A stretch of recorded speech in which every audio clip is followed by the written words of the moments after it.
Hi everyone, Alex here. So, bit of an update on my internet situation. It was supposed to get put up and be working by the 12th of February.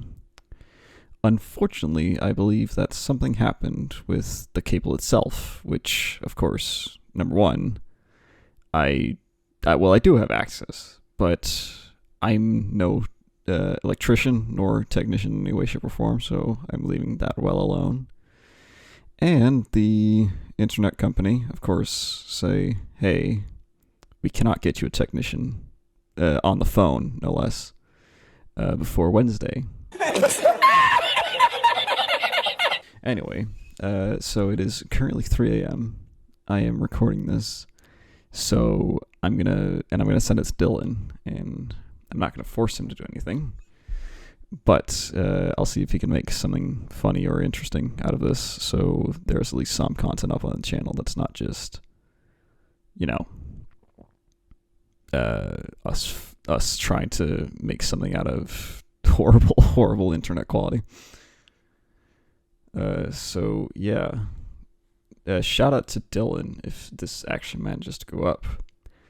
But other than that, I think I'm just gonna find some things to rant about and play some instruments to try and at least make something watchable. You know what's really weird to me? The way that the 7 deadly sins are set up. No, I'm not going to talk about that. I'm going to talk about the Divine Comedy. Alright, so have you guys heard about the Divine Comedy? Have you guys heard of Dante? Have you guys heard of Dante's Inferno? Not the video game, the man. That's like, I feel like it's one of the weirdest self-insert novels of, like, it's not even, like, that old. It's, like, quite recent for a, like, quote-unquote old Christian text. But basically, the entirety thing of it is, of course, people know, like, Dante is carried through hell by Virgil. I don't know. There's a bunch of symbolism anyway. But it's just him setting up all these other, like, strange, not even strange, but like other characters from other religions and other mythologies as these weird, like, demon entities because he just doesn't agree with them. And the one thing that I find more interesting is that in both hell and purgatory, which it's a strange concept to explain, but basically the outermost circle of hell, or the first circle, is kind of like hell light, where most of the people who are there are only there because of a distinct lack of Christianity, where certain, old Greek writers, such as Homer and other such characters, appear. But then there's also, in Purgatory, a place where it's called Anti-Purgatory, and ANTE Purgatory, where souls who were not Christian have to wait a lifetime to be able to ascend purgatory and rid themselves of their sins before they can go to heaven. The thing that is really interesting about the Divine Comedy, though, is just how much of a bitch boy Dante is through all of it, because he gets berated by Virgil, he gets, like, accosted by nearly every fucking dead soul ever, and he, like, faints. I think he faints at least, like, 10 times in the entire book. And once he's finally done, like, ascending hell and purgatory with Virgil, he just gets berated by his dead fucking girlfriend in what is essentially paradise and also heaven. And the funniest thing to me as well is, like, he has when he goes to heaven, he has these really, really interesting ways of talking about the different angels and how the structure of it is set up. Because essentially, in heaven, it's actually space, kind of, where they go to all the different planets in the solar system, which, of course, at the point where it was written, they didn't know about it. but there's still, maybe some kind of geocentric universe view of it, but whatever. But they go to the sun, they go to Mars, they go to all these different places, and in the outermost circle, I guess, of the universe is where we find God and all the most noble and love-filled souls that have gone to heaven. And the way that he describes God is so fucking funny to me, because apparently it's 3 big circles of like pure light, one representing the Father, the Son, and the Holy Spirit, respectively, of course. So God is also Jesus, and all that, which is fair enough. That's a very standard Christian way of thinking. But inside of the 3 rings, there's a book, which is bound by love, ? And there's also rainbows, so God is not only 3 rings of pure light, but also a book and rainbows.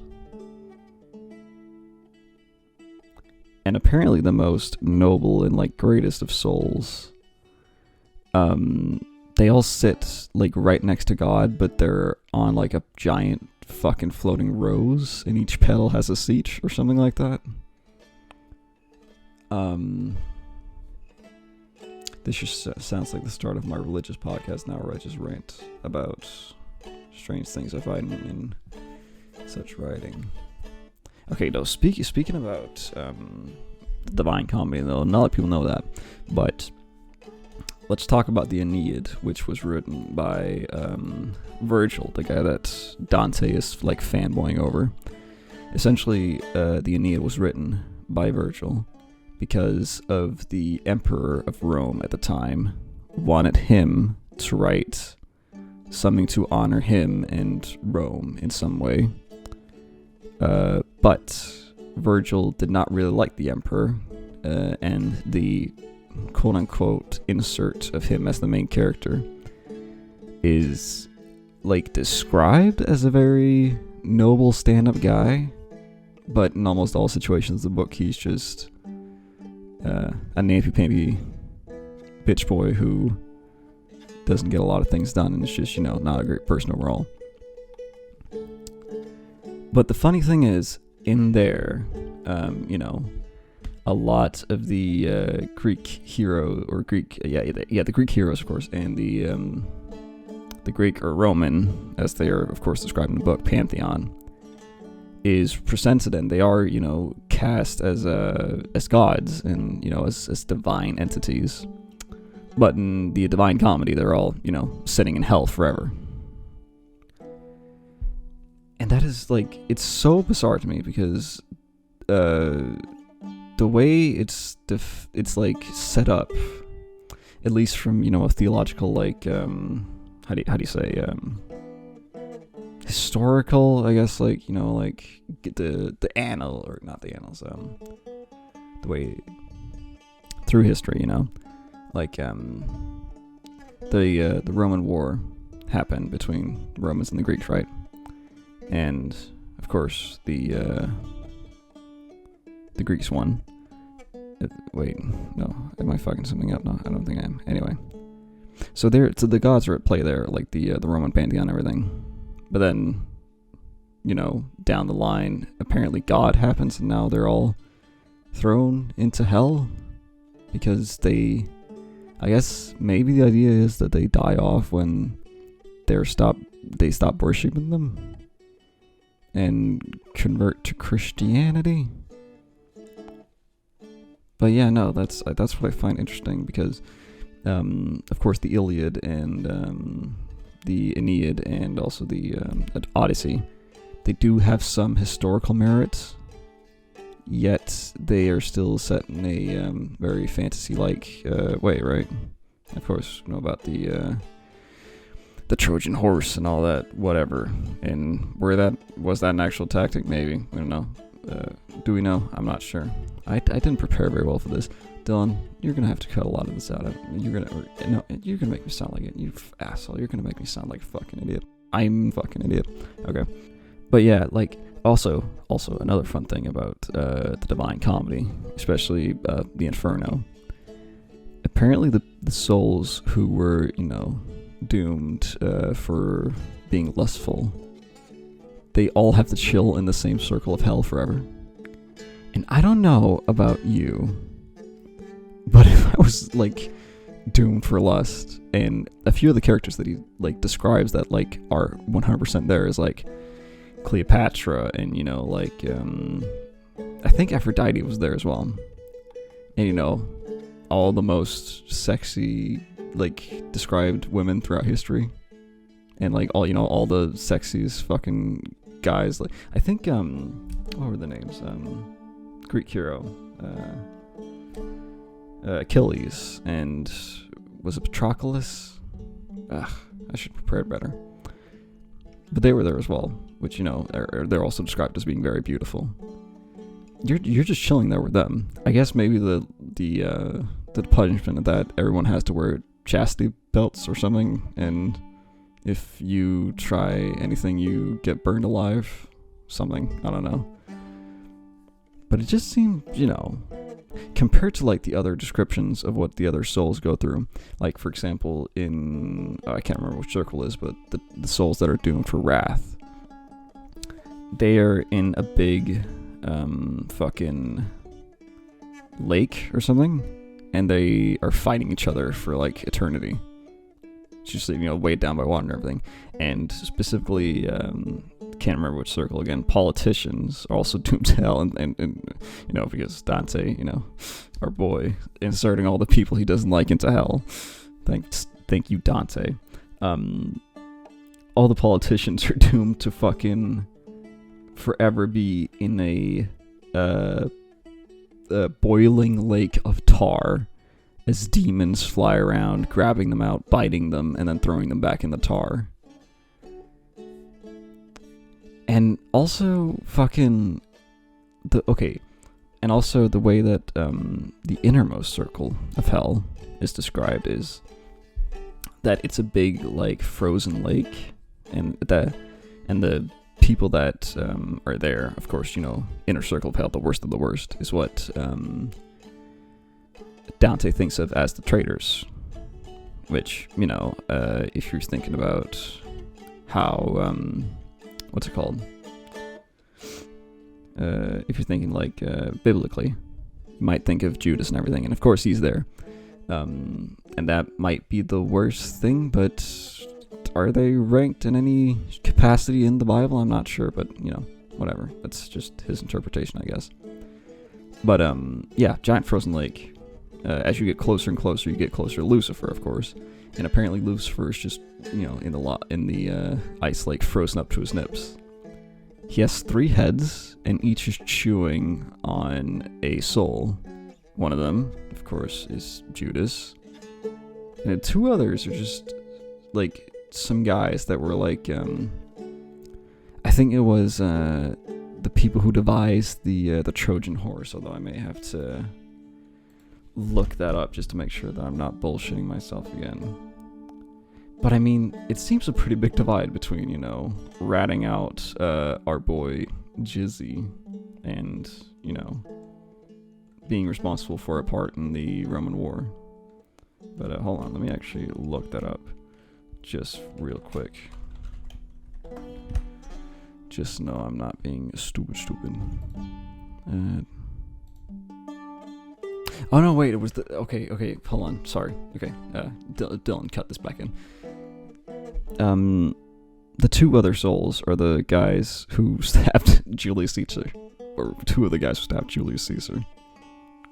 So, yeah, Dante is comparing, literal Judas, the big traitor man, to just the guy who stabbed Julius Caesar. I guess he really liked Julius Caesar, probably. Who wouldn't, guys, I don't think Dante is very, I don't think he's subjective at all. I think he's very objective in who he places where in hell. I don't know. With all the insert characters that are just in hell talking to him and shit. Also, can we talk about, like, the fact that, like, fucking, if you commit suicide, you also go to hell, which, you know, we all know that already from Christianity. Thank you, God. Very epic and also cool. But apparently, if you kill yourself, everyone who commits violence against themselves gets turned into a dead tree in one of the circles of hell. And I think, like, first of all, I don't quite understand the punishment, but also it just, like, again, just paints the picture of how much of a dick God is. It's not like, hey, bro, you alright? Why you doing that? It's just, oh, you committed violence against yourself. You will now be a tree in hell. Enjoy. I'm going to make one last point, and then I'm going to cut this and then send it to Dylan. Okay, so also another thing that's very interesting to me is, of course, in every circle of hell, it's for a different sin or a different crime, whatever. But the one that I remember, because it's just so strange to me, is the one for gluttony. Apparently, the punishment is just, it rains there. That's it rains.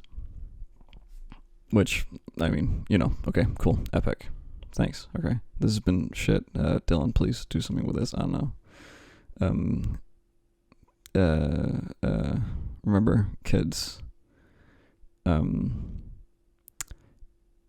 call your internet company and tell them they're a fucking cunt.